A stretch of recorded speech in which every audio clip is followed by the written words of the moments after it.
নমস্কাৰ, মই মৌজিদ। বন্ধুসকল, পলকতে চামক আজি 9টা গুৰুত্বপূৰ্ণ খবৰ। প্ৰথমটো খবৰ, অসমত কৰ্তন হ'ব লাখ লাখ ৰেচন কাৰ্ড। এইটো কাম নকৰিলে বন্ধ হ'ব আপোনাৰ ৰেচন কাৰ্ড। তালিকাৰ পৰা কৰ্তন হ'ব আপোনাৰ নাম। এই সন্দৰ্ভত প্ৰশাসনৰ জৰুৰী জাননী। ৰেচন কাৰ্ডৰ হিতাধিকাৰীলৈ ডাঙৰ খবৰ। আজিয়েই যাওক সুলভ মূল্যৰ দোকানলৈ। সম্পন্ন কৰক আপোনাৰ KYC। অন্যথা হিতাধিকাৰী তালিকাৰ পৰা কৰ্তন কৰা হ'ব আপোনাৰ নাম। চৰকাৰে এই সন্দৰ্ভত জাৰি কৰিছে জৰুৰী জাননী। সুলভ মূল্যৰ দোকানতে আপোনালোকে KYC সম্পন্ন কৰিব পাৰিব। KYC সম্পন্ন কৰিবলৈ আপোনাক প্ৰয়োজন হ'ব ৰেচন কাৰ্ডৰ নম্বৰ আৰু আধাৰ কাৰ্ড। দেশৰ সৰ্বোচ্চ ন্যায়ালয়ৰ নিৰ্দেশনা অনুসৰি জাৰি কৰা হৈছে এই জাননী। পৰৱৰ্তী খবৰ, অসমৰ লাখ লাখ কৃষকৰ বেংক একাউণ্টত সোমাব 11,000কৈ টকা। অসমৰ কৃষকসকলক বছৰি 11,000কৈ টকা দিব অসম চৰকাৰে। এই বৃহৎ ঘোষণা মুখ্যমন্ত্ৰী হিমন্ত বিশ্ব শৰ্মাৰ। ৰাজ্যৰ কৃষকলৈ ভাল খবৰ। ৰাজ্যৰ যোগ্য কৃষকে লাভ কৰিব 11,000 টকাৰ ৰাজসাহায্য। সোণগুটিৰে আৰম্ভ হোৱা অসমৰ শক্তিশালী গ্ৰাম্য অৰ্থনীতিৰ এক নতুন অধ্যায়। আত্মনিৰ্ভৰশীলতাৰ দিশে অগ্ৰসৰ অসমৰ কৃষিখণ্ড। কৃষক, মৎস্যজীৱী, দুগ্ধ উৎপাদক আৰু আত্মনিৰ্ভৰ গাঁওসমূহক অধিক শক্তিশালী কৰাৰ লক্ষ্যৰে অসম চৰকাৰ। কৃষকৰ বাবে অব্যাহত থাকিব ফচল বীমাৰ সুবিধা। কৃষিজাত শস্যৰ উৎপাদনৰ ভিত্তিত কৃষকে লাভ কৰিব ন্যূনতম সমৰ্থন মূল্য। সুৰক্ষিত হ'ব কৃষকৰ ভৱিষ্যত। প্ৰযুক্তিচালিত কৃষি ব্যৱস্থাৰে উৎপাদন বৃদ্ধিৰ পৰিকল্পনা চৰকাৰৰ। 10 লাখ মেট্ৰিক টন মৎস্য উৎপাদনৰ লক্ষ্য অসম চৰকাৰৰ। দুগ্ধ, হাঁহ কুকুৰা, গাহৰি পালনেৰে গ্ৰাম্য অৰ্থনীতি শক্তিশালী কৰাৰ পৰিকল্পনা ৰাজ্য চৰকাৰৰ। সামাজিক মাধ্যমত মুখ্যমন্ত্ৰীয়ে শ্বেয়াৰ কৰিলে কৃষি খণ্ডৰ এই উন্নয়নৰ পৰিকল্পনাৰ কথা আৰু অতি শীঘ্ৰে ৰাজ্যৰ প্ৰতিগৰাকী যোগ্য কৃষকে লাভ কৰিব 11,000কৈ টকা। পৰৱৰ্তী খবৰ, পুনৰ ভাৰতত ভয়ংকৰ সন্ত্ৰাসবাদী আক্ৰমণৰ পৰিকল্পনা পাকিস্তানৰ। পাকিস্তানৰ ভয়ংকৰ কুটাঘাতৰ পৰিকল্পনা ফাদিল। দিল্লী আৰক্ষীৰ অভিযানত পোহৰলৈ আহিছে বিস্ফোৰক তথ্য। পাকিস্তানী চোৰাংচোৱা সংস্থাৰ সৈতে সম্পৰ্ক থকা 9গৰাকী সন্ত্ৰাসবাদীক গ্ৰেপ্তাৰ। পুনৰ ভাৰতত ভয়ংকৰ কুটাঘাতৰ পৰিকল্পনা পাকিস্তানৰ। দিল্লী আৰক্ষীৰ অভিযানত পোহৰলৈ আহিছে বিস্ফোৰক তথ্য।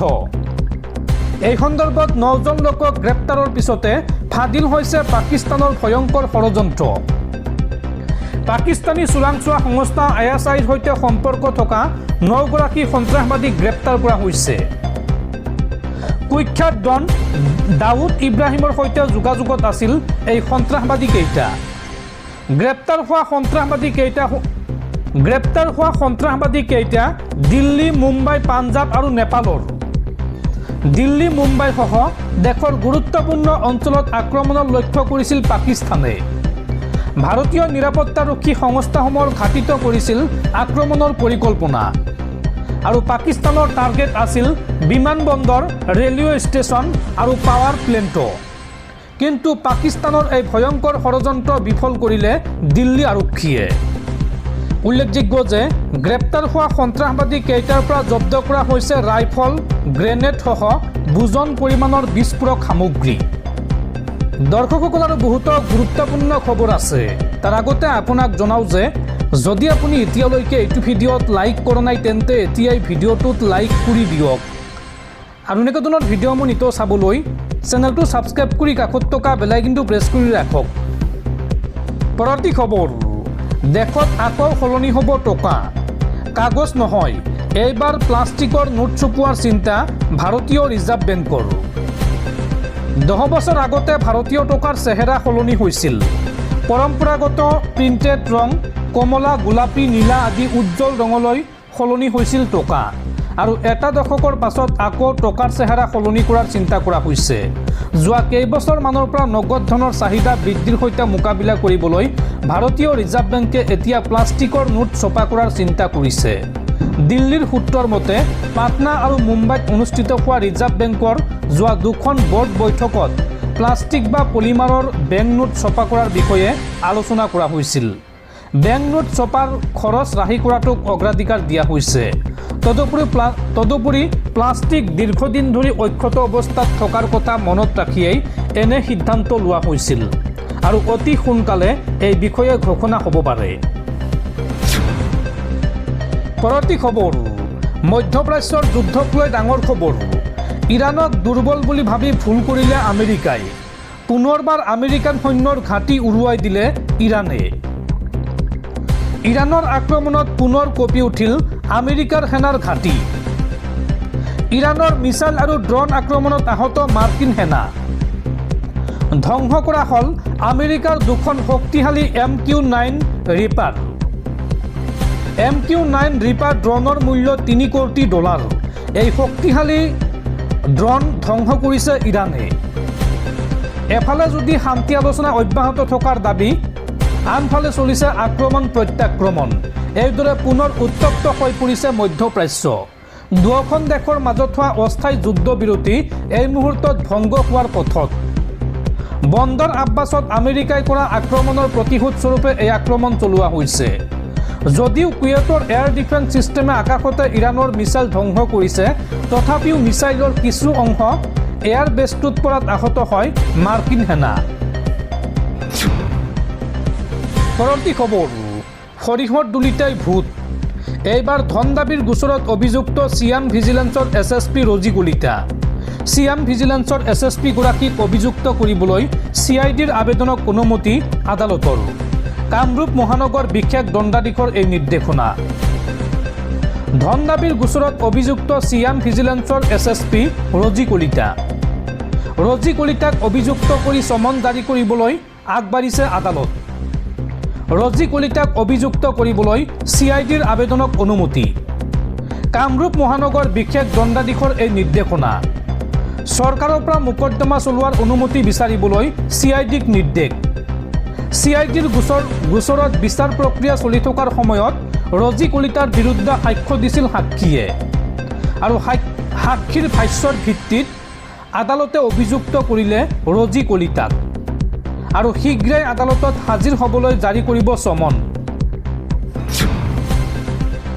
পৰৱৰ্তী খবৰ, ৰাজ্যত পুনৰ সৰ্ববৃহৎ উচ্ছেদ অভিযান। এইবাৰ মুখ্যমন্ত্ৰীৰ সমষ্টিত চলিছে উচ্ছেদ অভিযান। দয়া নাই ক্ষমা নাই নীতিৰে বেদখলকাৰীৰ বিৰুদ্ধে একশ্যন আৰম্ভ প্ৰশাসনৰ। এফালৰ পৰা বুলডোজাৰেৰে ভাঙি দিয়া হ'ল বেদখলকাৰীৰ ঘৰ। জালুকবাৰী ৰেলৰ ভূমিত এইবাৰ বৃহৎ উচ্ছেদ অভিযান প্ৰশাসনৰ। ৰাজ্যত অবৈধ বেদখলকাৰীৰ নিস্তাৰ নাই। দয়া নাই ক্ষমা নাই নীতিৰে পুনৰ বেদখলকাৰীৰ বিৰুদ্ধে একশ্যন আৰম্ভ প্ৰশাসনৰ। এইবাৰ মুখ্যমন্ত্ৰীৰ সমষ্টিত চলিছে উচ্ছেদ অভিযান। এফালৰ পৰা বুলডোজাৰেৰে ভাঙি দিয়া হ'ল বেদখলকাৰীৰ ঘৰ। জালুকবাৰীৰ ৰেলৰ ভূমিত বৃহৎ উচ্ছেদ অভিযান। দ্বিতীয় দিনৰ বাবে জালুকবাৰীত চলিল উচ্ছেদ অভিযান। প্ৰশাসনৰ একশ্যন বুলডোজাৰত উচ্ছেদিতৰ হাহাকাৰ। জিলা প্ৰশাসন আৰু ৰেল বিভাগৰ উদ্যোগত চলোৱা হৈছে এই উচ্ছেদ অভিযান। প্ৰায় 200টা ঘৰ উচ্ছেদ কৰে প্ৰশাসনে। বেদখলমুক্ত হ'ব জয়মতী নগৰ জালুকবাৰী ৰেল লাইনৰ ছাইট। উল্লেখযোগ্য যে দীৰ্ঘদিন ধৰি একাংশ অচিনাকি লোকে বেদখল কৰি সাজিছিল ঘৰ আৰু অৱশেষত অবৈধ বেদখলকাৰী ঘৰত চলিল ৰেল বিভাগ আৰু জিলা প্ৰশাসনৰ বুলডোজাৰ। এই অঞ্চলটোত আছে প্ৰায় 5 শতাধিক বেদখলকাৰী। পৰৱৰ্তী খবৰ, যিকোনো মুহূৰ্তত সলনি হ'ব পাৰে চুবুৰীয়া ৰাজ্য অৰুণাচলৰ মুখ্যমন্ত্ৰী। পেমা খাণ্ডুৰ পৰিৱৰ্তে চাওনা মিন হ'ব পাৰে ৰাজ্যখনৰ নতুন মুখ্যমন্ত্ৰী। উল্লেখযোগ্য যে 3000 কোটি টকাৰ কেলেংকাৰীৰ গুৰুতৰ অভিযোগ উত্থাপন হৈছে পেমা খাণ্ডুৰ বিৰুদ্ধে আৰু ইতিমধ্যে প্ৰধানমন্ত্ৰীৰ কাৰ্যালয় পাইছেগৈ কেলেংকাৰীৰ সকলো ফাইল আৰু ইয়াৰ পিছতে পেমা খাণ্ডুৰ বিৰুদ্ধে কঠোৰ হৈছে বিজেপিৰ শীৰ্ষ নেতৃত্ব। পৰৱৰ্তী খবৰ, পুনৰ হুৰাহুৰে কমিছে সোণৰূপৰ দাম। যদি আপুনি সোণৰ গহনা বনাম বুলি ভাবিছে তেন্তে আপোনালৈ ভাল খবৰ। চাওঁ আহক আজিৰ দিনটোত গুৱাহাটীত কিমান হৈছে সোণৰ দাম। সোণ ক্ৰেতাৰ বাবে ভাল খবৰ। যোৱা কেইদিনমানৰ পৰা ধাৰাবাহিকভাৱে উত্থান পতন হোৱাৰ পাছত পুনৰ হ্ৰাস পাইছে সোণৰ দাম। আন্তঃৰাষ্ট্ৰীয় বজাৰত দাম হ্ৰাস পোৱাৰ প্ৰভাৱ আৰু চাহিদাৰ পৰিৱৰ্তনৰ বাবে ঘৰুৱা বজাৰতো সোণৰ দাম হ্ৰাস পাইছে। ফলত যদি আপুনি বিয়াৰ বতৰৰ বাবে বা বিনিয়োগৰ উদ্দেশ্যে সোণ কিনাৰ পৰিকল্পনা কৰিছে তেন্তে এতিয়া কিছু সকাহ পাব পাৰে। আজিৰ দিনটোত গুৱাহাটীত সোণৰ দাম কিমান সলনি হৈছে চাওঁ আহক।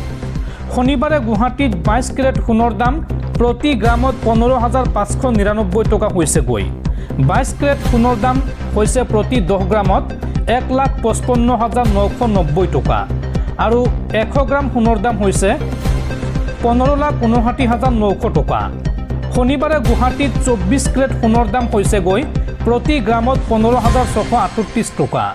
24 কেৰেট সোণৰ প্ৰতি 10 গ্ৰামত দাম হৈছেগৈ 1,56,380 টকা আৰু 24 কেৰেটৰ 100 গ্ৰাম সোণৰ দাম হৈছেগৈ 15,63,800 টকা। মানিকণ্ট্ৰল.comৰ তথ্যৰ ভিত্তিত এই প্ৰতিবেদন যুগুত কৰা হৈছে।